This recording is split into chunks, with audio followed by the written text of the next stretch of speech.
Hey everyone, welcome to Architecture Today. Something we take it for granted when we're in our workspace or even where we live. We don't always look at the architecture. We appreciate it and how it's well designed, but we never think about who's actually doing it. We're going to talk today with a well-known architect in the New York City area. His name is John Riggio, and he joins us today. John, welcome. How you doing? Good. How are you, Steve? Very well, very well.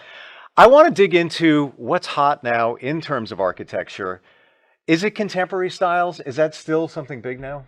Yes. Everything is contemporary styles.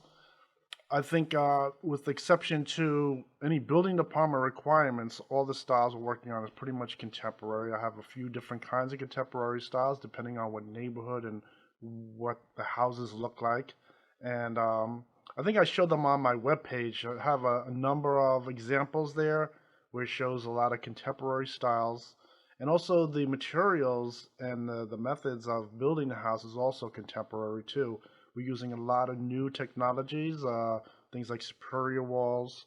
We're going with thin stone and all kinds of newer materials, going with the drive-it materials, and a lot of things like with the composite wood in a lot of locations, particularly on decks and things like that, porches. So everything is really the newest technology, also the most energy efficient technology, and that's really what's going on with the houses. Let's take a look at that. Now, there's a house that we have that you designed from the bottom up. It's that gray house, which I love this style. You know, sometimes Victorian style is kind of nice, but this style just always looks nice. It pops. It just looks very clean. And is that something that's big today? And is that what people are asking for when they ask you to design a house? Yes, yes. I would propose different design styles to them, and a lot of these we're going with a drive-it. We're going with some thin stone, things like that. We still are using also brick. A lot of houses still have a brick. They're either a full-size brick or a thin brick. Now, when we And talk brick, are we talking about traditional, the red brick that we're used to, or are we talking about different stone on the face of the house? some of them might have a newer style. They might have like a white stone brick, things like that. They would have a variety of different styles, depending on what the location is, how the style of the house looks. We would adjust the materials on on the house. When you mentioned superior walls, that's like one of the newest innovations. We have a picture of that as the house is being constructed, and super cool. Now, what exactly is a superior wall?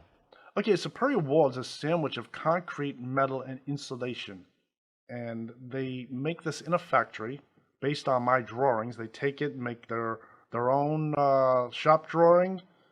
They make the forms for it, and then they take these large pieces and they put them on a truck and they bring them to the site and they install them with a crane. And that is the newest style right now. And it is very cost saving, and they are getting a lot out of it as far as the insulation and things like that. When we say superior wall, I want to better understand it. Is it the foundation being built up, or are we actually talking about the walls of the house? This is just the foundation. The walls Okay. of the house is still being constructed in the traditional um, wood frame construction. With studs, wood, plywood, and sheetrock, just as it always has Yes, been. yes. A lot of these larger houses, the walls are 2 by 6 instead of 2 by 4. Because since the ceiling heights might go up to 10 feet, the wall thicknesses we have to use 2 by 6 wood framing. So there's some of them are very large. What's your favorite style? Well, I've been going with usually designing a contemporary style that's coming out to either like a contemporary of a traditional house, contemporary of colonial house. So that's really what the styles I'm using. When we talk about the different styles, what about if somebody wants to renovate their house? What's the process for that? Let's say, you have an older brick house and you want to go for maybe something more contemporary or maybe Victorian, whatever it might be. Is there a lot involved in doing that? Do you have to kind of pare it all down from the beginning and work your way up, or is it easy to design something like that?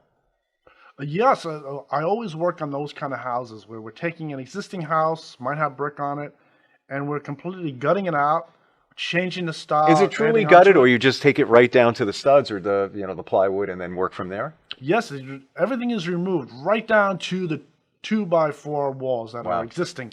Sometimes you might bring the whole house right down to the existing foundation and build the whole thing over, new floors, new walls. This is a current trend going on. People can save some money keeping the foundations, and the whole finished product looks like a new house and has all new electrical systems, mechanical, everything is brand new. I've often heard that when you're going to renovate a house, and I did this way back in the day, that if you keep the existing footprint of the foundation, typically your taxes won't be as high as if you build out the footprint where you add a room. Is that true? Yes, that's the number one consideration with leaving the foundations. There's a few issues. One of them is a tax issue. Another one is getting additional permits that when you apply for all the additional permits and have to get all the different specialties as far as the different constructions concerned, sometimes there are some stops involved. A lot of people don't want to take the chances on that. They by keeping the existing foundations, the old tax rate is going to stay in place longer.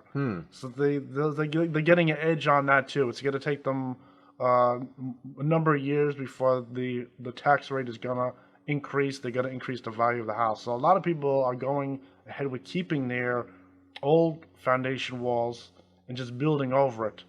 I think overall, as far as the construction is concerned, if you don't mind going for the extra permits and things, it is more streamlined to just go ahead with a brand new house from that kind of perspective. Just remove the old foundations.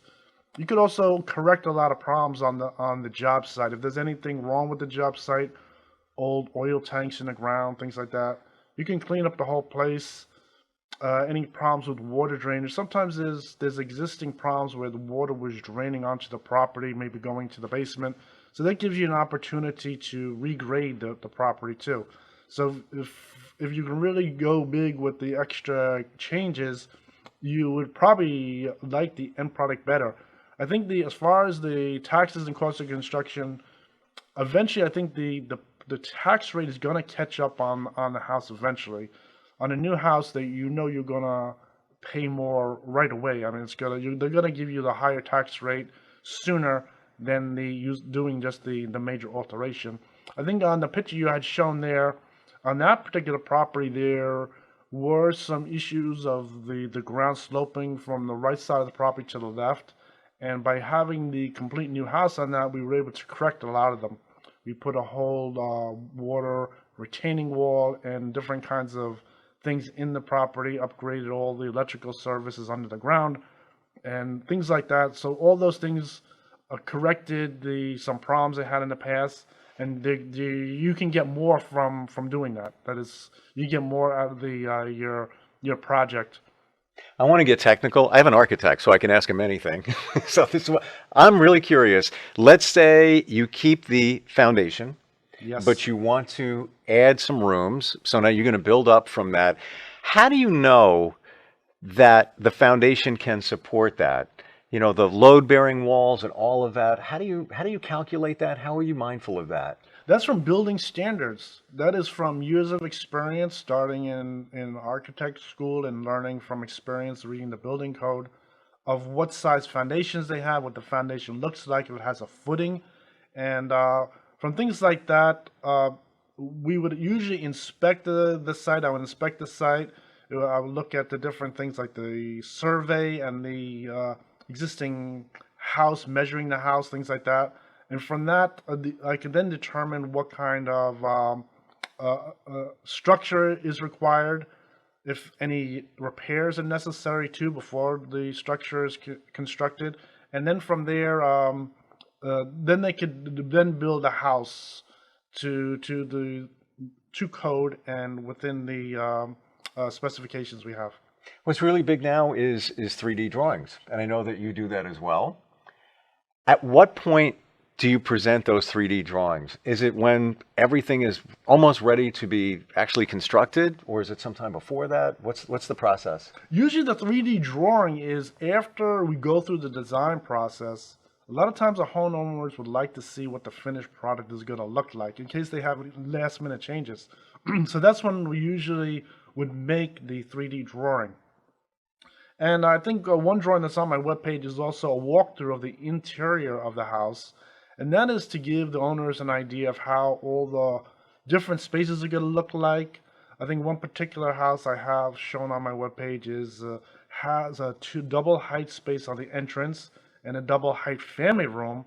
And so the owners are able to really look at that and get an idea if everything is going to look as how we envision it on our design plans, and from there they could make any last minute changes. They could also make the last minute changes on any type of materials. Looking at the 3D drawing, they might want to make changes in either the texture of the materials, the maybe the colors of the materials, things like that. It's super cool because you also put furniture in. Just as a placeholder, but to see what it looks like, what your house is going to look like, let's say the bedroom or the living room, to have that furniture placed in, it kind of gives you almost like a real feel of you walking through your house. When you work with somebody, do they know what they want every single time, or do you have to work with them? Do you say, hey, you know what, we could do a vaulted ceiling, we could add this to your house? How does that usually work with the people that come to you to get designs? I think people usually have an idea. A lot of times they would reference another project I worked on, or I would show them some jobs that I have, and they might point out one thing that they were interested in, what they like, how it looks. And from there, I would then make design drawings. And usually from that, I would use my experience and the knowledge of the building code to make their plans work for them. They would work good and bring everything to the current styles also, that they are also going to look in a contemporary style as far as the outside of the house, and even the inside spaces of the house is going to work to what most people are using. And even things like the kitchen layout, sometimes the design of the kitchen layout changes over the years. It slightly changes. You might go from a an island that is freestanding to a L-shaped kitchen or U-shaped kitchen, things like that. So there's current trends that slightly change over time. Open concept, is that still something that's big? Yes, it is. Everyone would like to open up the living room walls or walls between the kitchen and the dining room and the family room, have one open space. Everyone is still going with that idea. And Been around for a long time. I'm thinking, I had it in a house that I bought, probably 2014 somewhere, and it seemed like it was still very popular. But it really does make sense because you spend so much time in the kitchen. You want to make that the gathering spot as well. A lot of times people don't even go to the living room. They just hang out in the kitchen, especially during holidays. yes, I think there's the newest trend is people are going for more of a covered porch. I'm sorry, what? They are really interested in a covered porch, either covered in the front of the house or covered in the rear of the house. Oh, I love that covered idea deck. because it's almost wasted. It's almost like it's just, you pass by a house, yeah, it's a nice porch, looks really cute, but what do you use it for? Somebody walks up to the front door and that's it. So you're talking about using that porch as a living space. Yeah, I think well, for a while there were different trends. A lot of people going for the sunrooms. They have four season sunrooms, Right. and they're going for the like sunrooms that are wood, a screened in covered porch. And right now they're just putting a roof over the porch. Just put a simple roof, no screens, no windows, no skylights.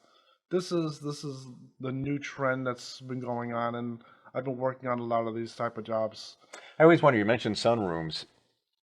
If you want something more of a four season, why have a sunroom? Just make that another room. This is a question. I'm not sure why people do Well, that. Four Season is really a brand name. Yeah, well, yeah, it's a company, but is it really? Yes, I think yes. I think originally with those type of sunrooms was really the issue of heating the room, and the sunrooms that were enclosed with glass, you really cannot heat them. They're really just an exterior room where you have to open the windows, let air in. So a lot of people, that trend sort of went away for a while, and most people are just going with like open room, and and presently they're going with adding a roof over those type of Right. spaces. And yeah, to your point with the R factor and the insulation, if you're going to have a sunroom, you can't really heat it because that glass is not going to prevent the cold from coming in because there's a lot of glass in that sunroom. Yes, that's correct. Yes. So we're gonna change gears for just a second here. This is architecture today, but I come to learn as I talk to John that not only is he an accomplished architect in the New York City area, this guy was a tennis pro back in the day. Like literally when you were in your barely even 20, playing with some of the biggest players on the planet, and their names still hold true to the day. Like these are big names. We're talking like Yvonne Lendl, Boris Becker. How did that all begin before you even started on the path as an architect? How did that begin for you? Well, that really started at a young age when I was 9 years old. And it all started when my mother bought me this Prince racket that I really wanted. And then I went to play with it, and then I bent the racket. So when she brought it back to the pro shop, the pro shop owner, Patrick Mulrooney, he knew right away what the situation was and that I could really make it as a pro tennis player. And I just want to interject in I here became that sponsored at that point. people don't break regular people. I play tennis occasionally. There's no way I'm ever going to break a racket. I mean, that takes a lot of force, a lot of power, and you've broken rackets that are wood, metal, with just whacking the Yes, ball. any tennis racket, even broke the tennis ball. So from that ability, the pro shop and Patrick Mulrooney was able to really tell that I can play excellent tennis, and I was sponsored from that point on. And I was even given a salary for each year I was sponsored, and it only took a few years for me to really start playing.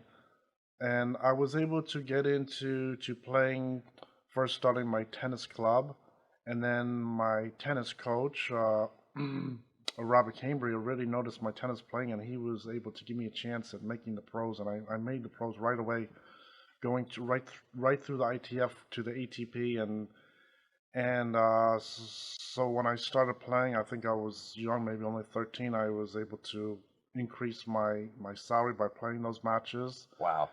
and moved up to play junior tennis, and then played when I turned 18, played adult tennis, and from there continued to play on. Where I was so good, I was able to hold my court all those years.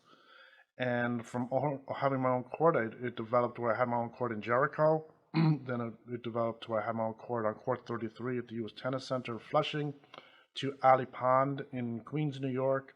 I had my own tennis bubble there. And from there, it went to Sutton East. And then after Sutton East, I haven't talked about this, but my contract was bought over. It was eventually bought over because there was a whole contract issue I could talk about in a few minutes. But it was bought over by Ross Perot and his sport organization. And then from that, I continued to play, received a new player name, named Scipio, and I was greatly advertised all the way in places like the Philippines, Indonesia, China, Japan, and a lot of people know me over there. They know I'm a player there, and then when I had vacation over there, it was really excellent to meet a lot of people who who knew how I was there and had my tennis playing card and things like that. So it was very good.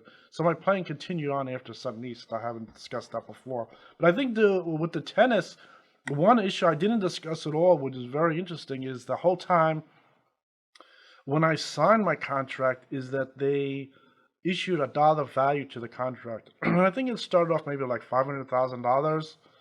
And what was very interesting about the contract is that as I progressed and moved from one contract owner to the next, my contract kept getting bought and sold for a lot of money. So money was being transacted. It was maybe going from 500,000 to a million to 5 million. It was bought for 5 million at Sutton East. And how So old were you at this time? Yes, I was. That was.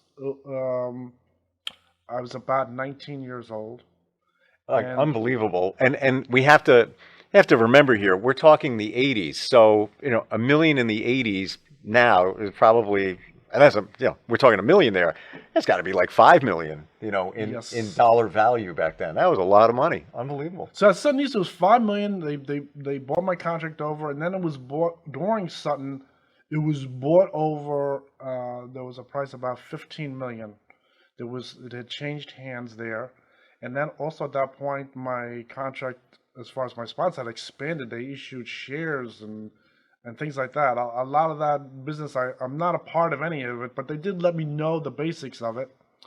And then when there was the work stoppage, there was different things with lawyers and things like that. And then the next step, what happened was uh, from the stoppage, instead of going to court completely and solving the problem, it ended up turning into a another bid on my contract. So my contract went from maybe 15 million or more getting bought and sold to a price of 25 million, and the bid price of 25 million was there.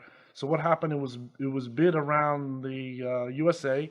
They found large sport organizations that were like big sport teams, and then it was then totally bought over by Ross Perot Company for more than 25 million. So there was a dollar exchange of more than $26.5 million.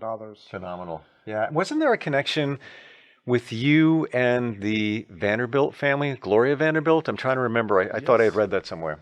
Yes, that was at Sutton East. And I think the Vanderbilt, Gloria Vanderbilt did excellent work. There were some things that happened personally that were distracting as far as my playing happened. She had some personal problems that took place. And but she did excellent work, and that boiled over into my contract getting bought over. And I think what happened was there was another issue with the contract was this whole thing with lawyers. And the very first court case I initiated myself.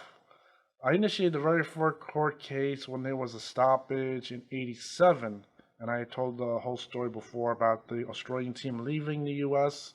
because of things like that, and I ended up bringing them to court on my own. So I brought the tennis center to court on my own to find out what the problem is, and I was successful for the a decision by the court there.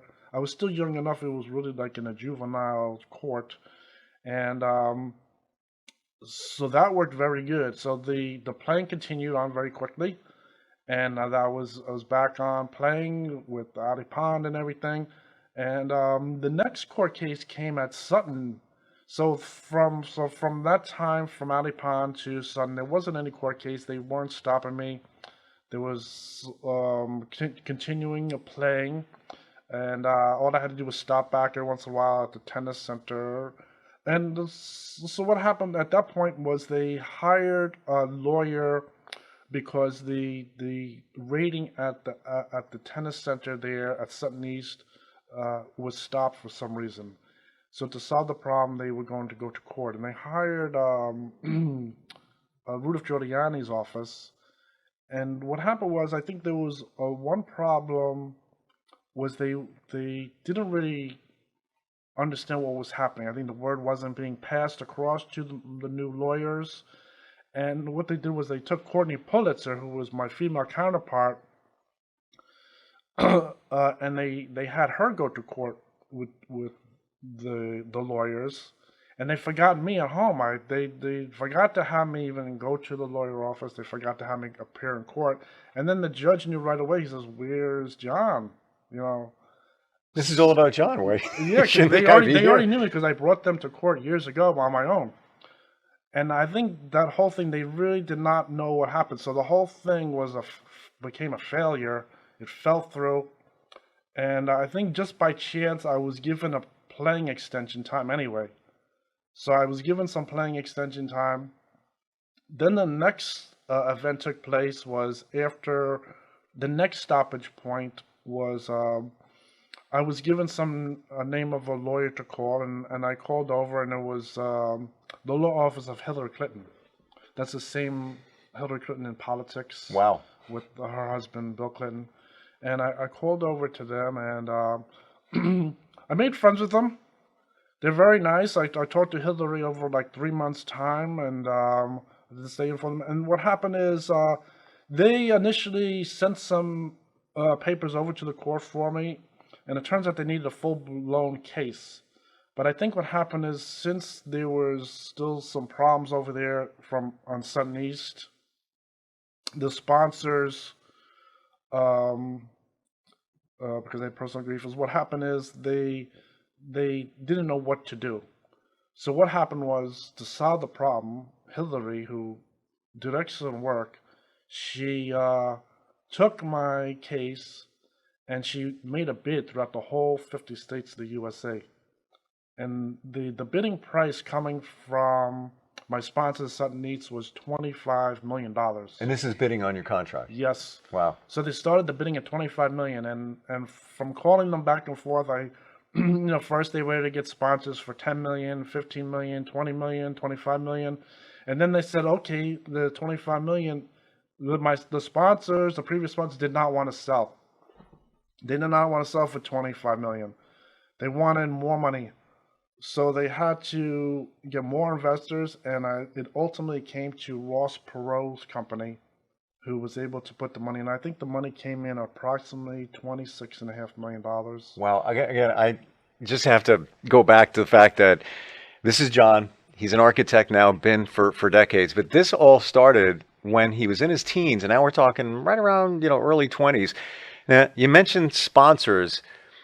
Are they giving you things like you always hear of like celebrities getting things like cars and stuff like that. Did anybody ever offer you a car? Oh yeah, yeah, of course. Well, I think I told you about the Mercedes Benz that they bought for me and for me to use for a few months and things like that. And of But you course, couldn't drive it. yeah.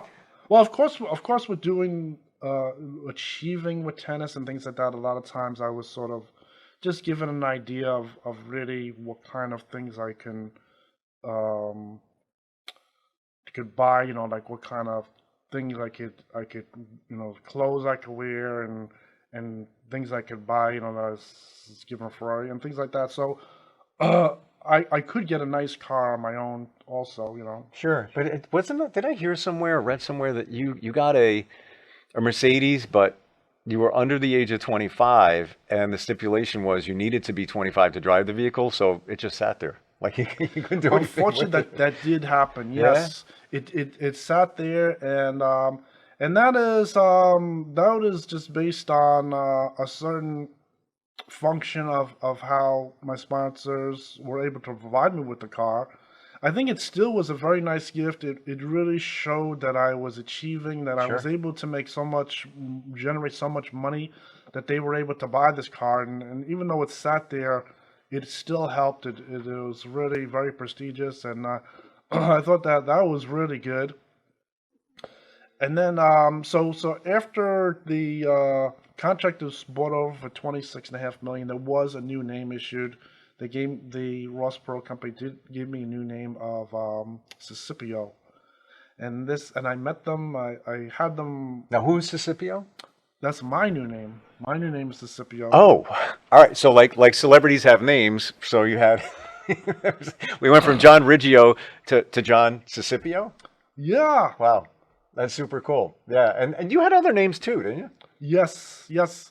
So what happens? I met the Perot team, and I played them over at the State University, Westbury, because I knew where the courts were. We played there for a while, and I played with some of their other hopefuls, and I think they were sort of difficult at first. To play, Yeah, because play. I'm the star player they just bought for $26.5 million, and they were difficult with me. I played some tennis players they had with me, and I think there was some difficult times they wanted to cheat on me. So then I got some phone calls from my lawyer, got phone calls from my previous sponsor, and I continued to play the matches, and they were very impressed with my playing. And so that was a very interesting experience. And so I was playing there with them. I started to play some tennis matches, and what happened is I think the whole thing with the new sponsor, things were a little different. They were telling me some things about how they had a few tennis players, and this whole thing with playing over in Pacific area, things like that. So that was very interesting. I want to find out of all the prominent players that you were surrounded with, maybe practiced with, or actually did a match with, who is your favorite, or who was the most challenging? I You know, was it Boris Becker, Ivan I think Lendl? the most challenging was really Stefan Edberg. Really? Yes, Why is that? the reason is Stefan Edberg. I had met Stefan Edberg when I was playing on my own court in Jericho, and he was coming up, making the number one position, surpassing Brad Witt. So he was really coming up strong, and he was very friendly with me. You know, he always wanted to see that I was getting things, advertisements in the tennis magazine and other types of things like that. But he was an excellent player, and it took me a while to really to move up to finally surpass him in summer '87. But he was a good challenging opponent to play. And for me, it's kind of a mind blow because I know all these names. Like growing up, I played tennis when I was younger. You know, maybe once a month, not like John over here, but all these names are so prominent, like major sports. These are, you watch ABC Sports. These are the names that they were talking about. So Stefan Edberg, what made him such a challenge? Was it his strategy? Was it the power in his swing? What do you think it was? Yeah, he was a similar kind of player. And it goes, and then what happened is he played a similar style to myself, and he was a strong player. He had his game together really good, and I think he was someone that yeah, at that time I was able to play him a number of times, and surpassing him in '80 summer '87 was a big achievement. I think that pushed me up into the numbers where I was able to get that the one spot and the tennis bubble and things like that. So that was one one thing I remember about him playing, and so that is really Was there at one point you remember were playing there. a pilot, or you had a pilot's license, or interested in flying back then? Yeah, yeah. I used to have a pilot's license, and that one thing that was interesting is a lot of the other pro players, they also were flying airplanes too. They had the Did same you kind of. know, like when you got interested in aviation and got your pilot's license, did you know that, oh, these guys also play? Or, you're sitting there on the runway at Republic Airport and you look up, oh, wait a minute, there's Boris Becker behind that plane. That's right. That's exactly how I found out Really? about them flying airplanes. And yeah, from there I was always looking at the different people there, and I noticed a number of other sport players had private pilot licenses, and they were flying their planes there at the same airport. That was really amazing. A lot of people who were involved in sports at that time. We were all flying airplanes. It was really very I interesting. wonder why that is, because I always think about the psychology of that. Somebody who plays tennis, so you got to think of the strategy as you play and have have the confidence. And it would kind of be the same thing in flying a plane. Not anybody's going to get in the cockpit of a plane and just take off. And it takes not everybody can do that. It takes a special person. I wonder if there's a connection between tennis and flying a plane. Maybe it is. Maybe there is something about sport players interested in doing something adventurous and Maybe. flying an airplane. I think originally the thing with the flying airplane came about with a career decision of maybe going into the aviation field, and I think originally they thought I could maybe work in the luggage logistics areas, and then since I turned out to be an excellent pilot, I was able to really progress and get my pilot license. So I was there with the other sport players and flying airplanes at Republic Airport was really the main airport I was flying out of in Farmingdale, New York, and that is was really interesting. And at the time, yeah, I think there is obviously a definite thing of sport players flying those airplanes. Yes, and maybe it's really very adventurous, and I think it's also a trend because really aviation was really coming up at that time. People were just starting to fly airplanes and things like that, and it was pretty good. How did your tennis career as a tennis pro wrap up? So you started at 13, you were playing professionally when you were in your early 20s. Where did it kind of transition off and why was that? It started really when I was 9 years old. I had a contract and was issued a yearly income, and then it progressed where I started to play the junior pro ATP, then played the adult ATP, and it sort of ended around 91. I think my advertising and my playing over there, they were promoting me over there. They made Monotron of myself over in Indonesia. And I think that whole effort over there in Indonesia lasted longer. I heard it lasted maybe till the year 1994. That the whole advertising campaign. That's when I was on a billboard over there. And so they had all kinds of things going on. So I was very well known there. So you had a good run. Was it that the contracts weren't renewed for your tennis career? How did that all end? I think what the simple thing was, and I think the problem was because they had those big holdbacks, but I think the very simple thing was something with really having like basic organization to continue playing. I think one thing my sponsors, the previous sponsors called me on the phone and they had pointed out the same thing about why they didn't get me like another tennis center. Obviously for that much money you could build a whole tennis center and things like that. I think so. So even though I'm a player, I could play great and everything, I wasn't the only person involved with that whole tennis Sure, effort. sure. And and then the whole thing with them going on a world scale with Mototron, and so that whole thing was beyond my control. I think they used to ask me questions about playing, and then with the Ross Perot team, I noticed what they had told me about how they have different players and they're very worldly in the different parts of the world with spokesmen and people like that, which was a whole different game to play.